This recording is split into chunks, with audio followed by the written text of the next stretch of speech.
Pagkat ikaw lamang aking kalakasan. Sa piling mo, tagumpay ko'y naranasan.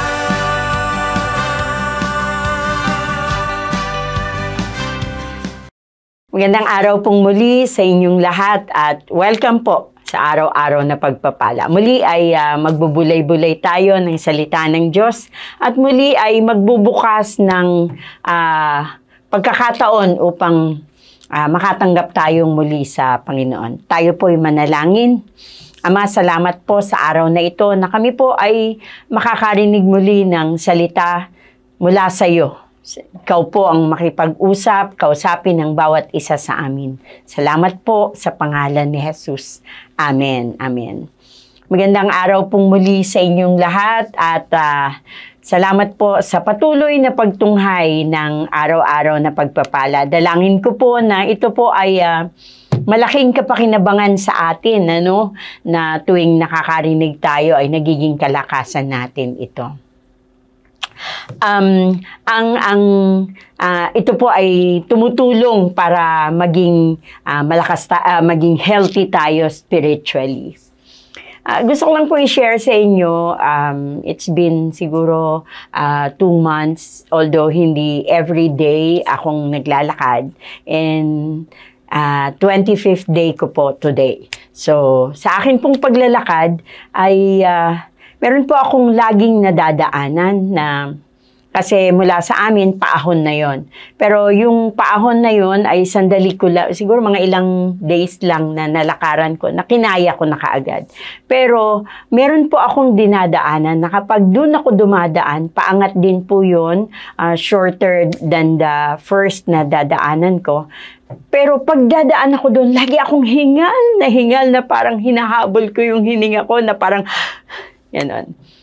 Tapos habang nararanasan ko ito for ilang weeks, 20 days, 21 days, 23 days, parang ganun pa rin hanggang sa nagtatanong ako sa Lord, bakit parang tuwing dadaan ako dito, hindi ko, lagi akong hingal na hingal. Until today, parang pagdaan ko, hindi na ako hiningal.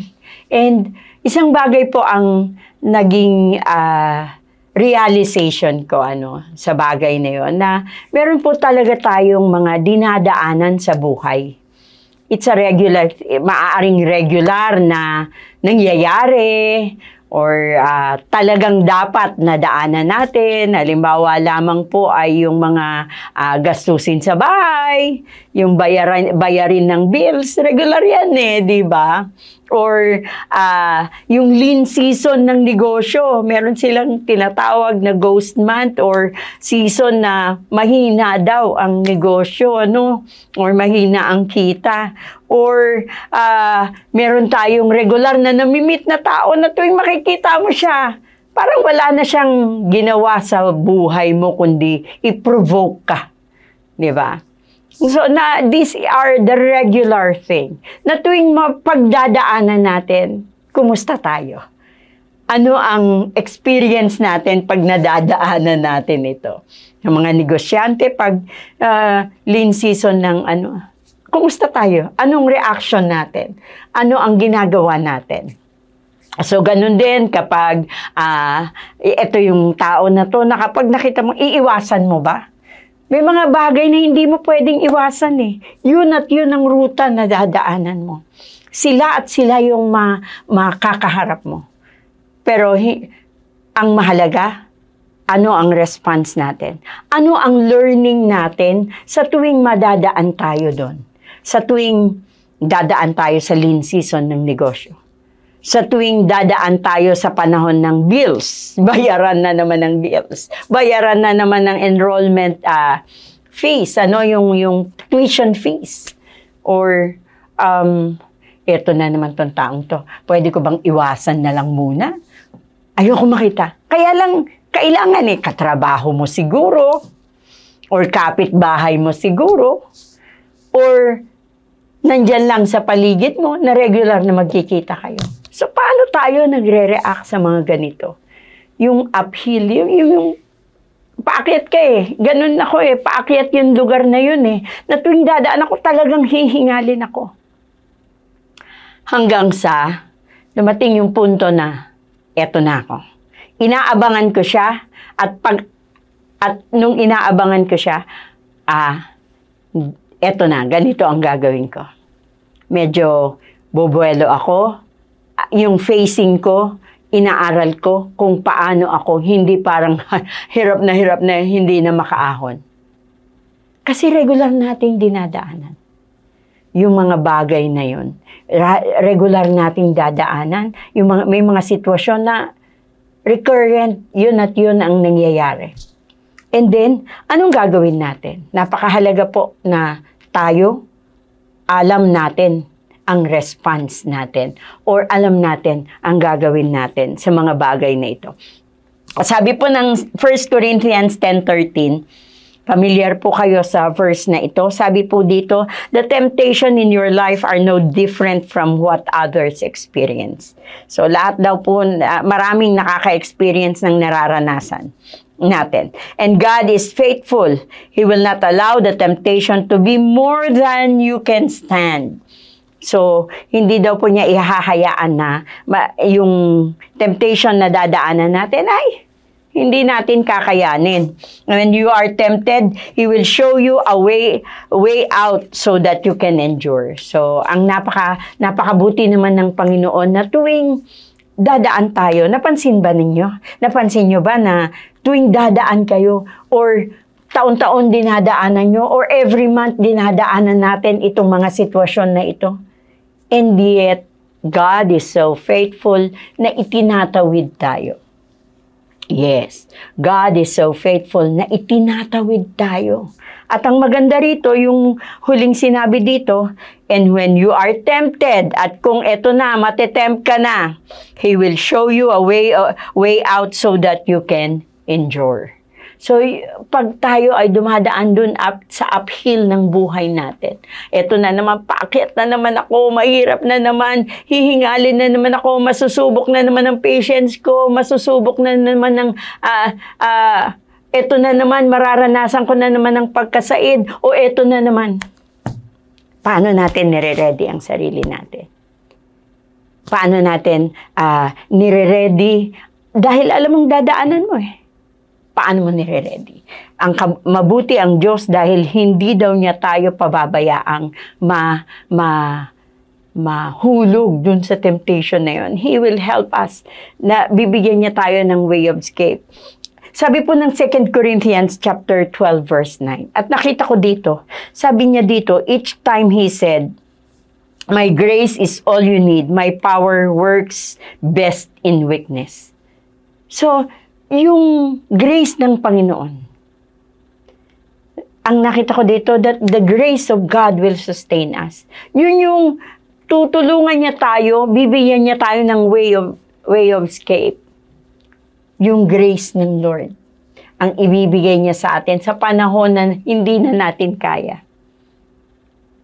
And that grace ay, sabi po, so now I am glad to boast my weakness. Sabi ni Pablo, saya ko, ipinagmamalaki ko ang aking kahinaan. Bakit daw ipinagmamalaki niya ang kahinaan niya? So that the power of Christ can work through me.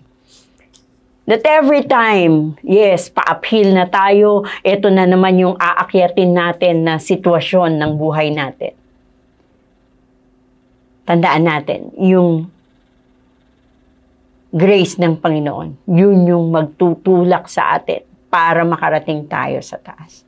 At mapapansin mo na habang malapit ka na sa taas, lalong mabigat. Pero, ang napakasarap doon, dahil sapat ang biyaya ng Diyos para isustain tayo paangat.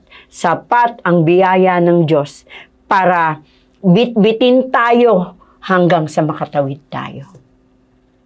Dahil yung biyaya ng Diyos na yon ang magbibigay sa atin ng kalakasan. At bibigyan tayo ng wisdom ng Panginoon.